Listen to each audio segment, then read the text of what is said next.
بعد كده القس بيتو بيتكلم معاه وعرفه ان التبرعات اللي بتدخل الكنيسة بنبني بيها مستشفى خير كبير لأهل القرية. وقتها الحلوة إيميلي عرضت على القس إمرو إنها تروح معاه توريه مكان المشروع، لكن الكاهن بيتو رفض تروح معاه وعرفها إن السواق مارتن هيوديه المكان. وكمان الكاهن بيتو نصحه علشان يخلي باله من نفسه هناك. وبالفعل تاني يوم يا معلم السواق مارتن خد القس بالعربية ووداه عند المشروع، والحلوة إيميلي راحت معاهم وبدأت تعرفه بالمكان. والقس أمره عجب المشروع جدا واستغرب إن التبرعات بتعمل مشروع زي ده، وإيميلي عرفته على أسماء المتبرعين. والكاهن الشاب لاحظ إن العمال كلهم بيحبوا إيميلي وبيحبوا يضحكوا معاها. في المشهد اللي بعد كده القس بيسألها عن حبيبها اللي كان معاها في الكنيسة. راحت إيميلي اتوترت جدا وعرفته إنه مش حبيبها لأن خلاص قربنا نسيب بعض. راح القس أمره قال لها ليه كده؟ ردت عليه وقالت له علشان أفرغ نفس الحب ربنا. بعد كده الحلوة إيميلي قربت منه وباست إيديه، والكاهن إمرو استغرب جدا من جرأتها قدام العمال وكمان بدأ يعجب بيها، علشان كده بدأ يبص عليها بنظرات غريبة وفي نفس الوقت بيصر نفسه متماسك.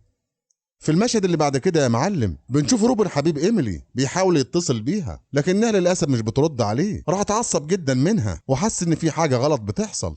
بعد كده بنشوف مرات رئيس البلدية الفاسد الموجود في القرية وكان اسمها السيدة امبريتو رايحة تتبرع للكنيسة علشان يكملوا بنى المستشفى وكمان عشان يظهروا قدام الناس إن هم بيتبرعوا ويحبوا الخير. والفلوس دي يا معلم من السرقة والأموال الفاسدة. والكاهن إمرو استغرب لأن الفلوس كتيرة جدا. بعد كده الحلوة إيميلي بتروح الكنيسة عشان تحترف بخطاياها قدام القس، وكان موجود القس إمرو. ساعتها بتعرفه ان صديقها روبن حاول يقرب منها ويبوسها وعاوزه تكفر عن نفسها واللي عملته، وكمان بتعرفه انها بتعمل حركات غريبه في جسمها وهي نايمه. راح القس إمرو معرفش يرد عليها لانها بتقول كلام حساس جدا. في المشهد اللي بعد كده القس إمرو بيروح يزور بنت مريضة وبنعرف انها بنت السواق مارتن وكان اسمها جيستي. والسواق مارتن عرف القس إمرو ان عندها مرض مزمن في اعصابها ووداها عند اكبر الدكاترة، لكن للاسف حالتها متأخرة جدا. وكمان السواق مارتن بيعرفه ان عندها تخلف عقل كامل عشان كده صعب تتحرك وتتكلم. وقتها الكاهن الشاب قرب منها عشان يديها البركة وفعلا حط ايده عليها وبدأ يدعي ربنا ويصلي ليها، وساعتها حصلت المعجزة يا معلم. البنت عضته في ايديه، راح القس خاف منها وبعد عنها.